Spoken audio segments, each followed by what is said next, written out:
And the Big Apple, Madison Square Garden, the world's most famous arena, as Spencer Promotions, Madison Square Garden Boxing, and Main Events Monitor, in association with Caesarsburg, proudly present the Homecoming, the Heavyweight Championship of the world, and is approved by the New York State Athletic Commission, the Honorable Randy Gordon, Chairman, Rose Trentman, and Herb Washington, Commissioners. Is sanctioned by the IBF, the Honorable Robert W. Lee, President, Ms. Mariam Muhammad, the Supervisor in charge at ringside. Is also sanctioned by the WBA, Gilberto Mendoza, its President, the Honorable James J. Binns, the Supervisor in charge in attendance at ringside. The Chief Physician in attendance at ringside this evening is Dr. Barry Jordan, along with his two fine colleagues, Dr. Billy Lathan and Dr. Rufus Sadler. The timekeeper to bell is Cecilio Tito Pedraja. Counting for the knockdowns is Wayne Kelly. The judges, Don Ackerman from Oneida, New York, Sheila Martin from Norfolk, Virginia, and Luis Rivera from New York City.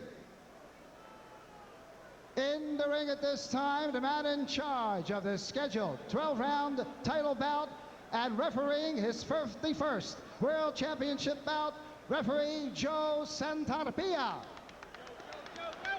And now, my good friends, introducing the principals. First, in the blue corner, wearing the red trunks with the white trim, he tipped in at an even 244 pounds. Professionally, he has 50 wins, 3 losses, 2 draws, with 32 knockouts. He is ranked currently number 8 by the WBA and number 11 by the IBF. All the way from Las Vegas, Nevada, the former WBA heavyweight champion of the world, Michael Dynamite Dokes.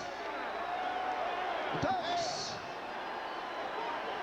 And his opponent in the red corner, wearing the white trunks with the red trim. He weighed in at an even 243 pounds. This young man is undefeated in 32 pro bouts with 27 knockouts. He is the IBF and WBA heavyweight champion of the world from Brooklyn, New York. Here he is, Riddick Big Daddy Bowe. Bowe.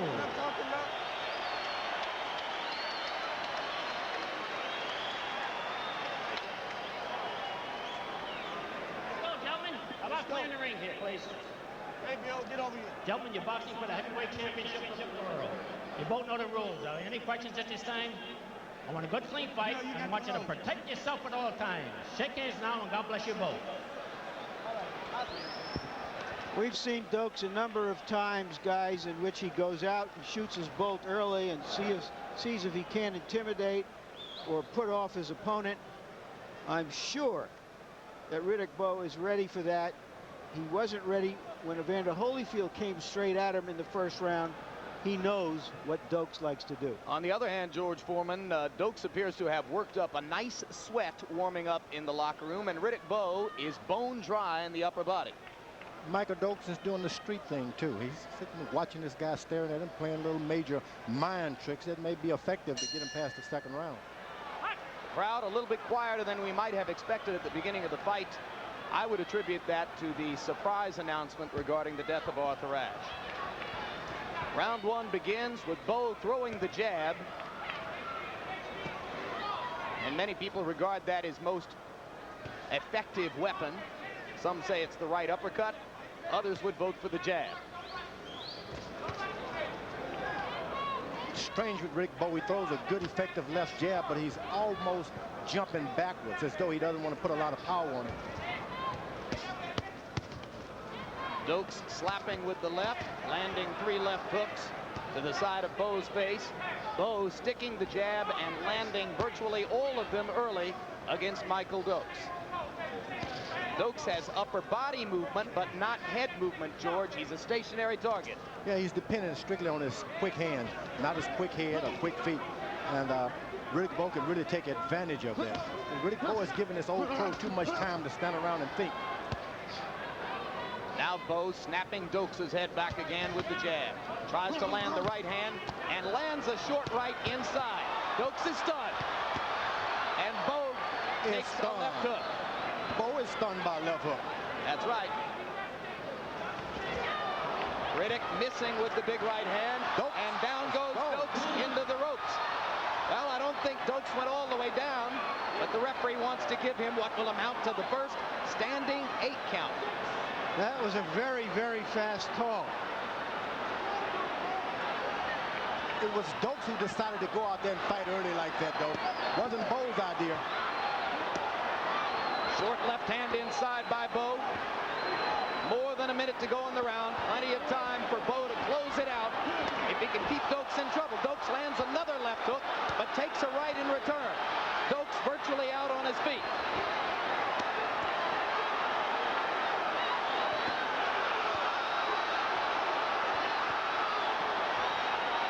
He got a good chance I'm for a surprised the first-round referee knockout. is allowing it to go that far. Is he going to stop it? Yes, right. he does. With 41 seconds still to go in the round, and now Michael Dokes is furious.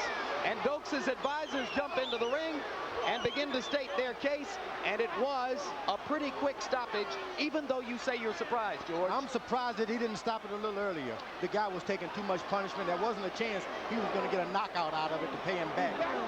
No way. He should. But he had landed the 2 solid left hooks in return. He was in no shape to continue in that round. This guy came out for a first-round knockout. He was accurate, and he was going to get it. Well, my own personal opinion is that he was in no shape to come into the ring in the first place. Larry? Well, it's a heavyweight championship fight. The crowd is very, very upset. This is not going to win Bowe a lot of friends, even though everybody was expecting, as we called it, that this is or was a setup. You can't quarrel with the referee. Remember that when Michael Dokes won the title, it was also on a quick stoppage in about a minute of one round, in which everybody thought that was too fast. But you can't. The referee gave him every chance. He gave him 1 standing 8 count. He even avoided giving him the second 8 count. So the referee was more than generous. Take the gloves off. Well, we'll take another look at Dokes getting hurt early. Now remember, referee Joe Santarpia is the man watching this at close range. Bowe was hitting Dokes with jabs, straight jabs, hurting him. Dokes, as I said earlier, was going to try to make something happen. That big right hand wobbled him, shook him up, and that's what started it. But he was there to be hit. For a long-armed fighter, the champion is very good at close quarters. This night he looked indestructible. I mean, it was like the champion of the world that he is. All right, there's Santarpia stopping the bout. Now, previously, you had seen the sequence in which Dokes reeled into the ropes, appeared headed down to the canvas. Santarpia stepped in and stopped the action, and Dokes never actually went down.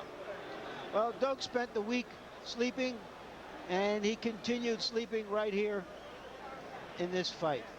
The referee was more than generous. He allowed him the chance to recuperate, not giving the 8 count again. So it was a fair fight. He won. He really won fair and square. But of course, there are going to be some fans, George, who'll say, hey, wait a minute. We never saw him hit the canvas. How could the fight have been stopped in 2 minutes, 20 seconds?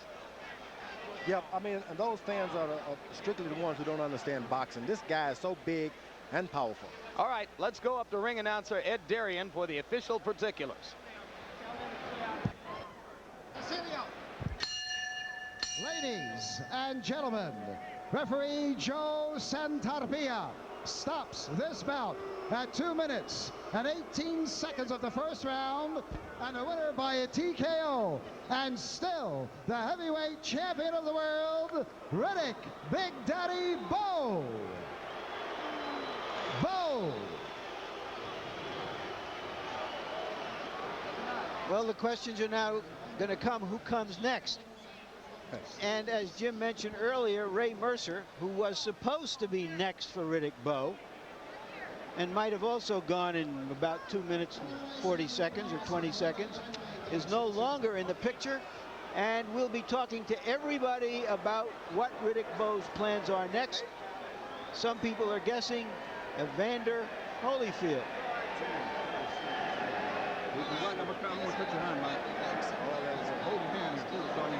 Championship belts over his shoulder. And in a moment, we will expect that Riddick will come down to ringside where we'll get a chance to talk to him. I guess Dokes is probably going to have plenty to say about this as well. Billy Crystal is in the building. He wants a fight. George Foreman, one more time, just state clearly the case for why this was a good stoppage, despite the fact that Michael Dokes had not hit the canvas. Dokes went in to start a fight too quick. He started getting hurt earlier. The referee gave him 1 standing 8 count. He should have done it twice, but he gave him a chance to recuperate.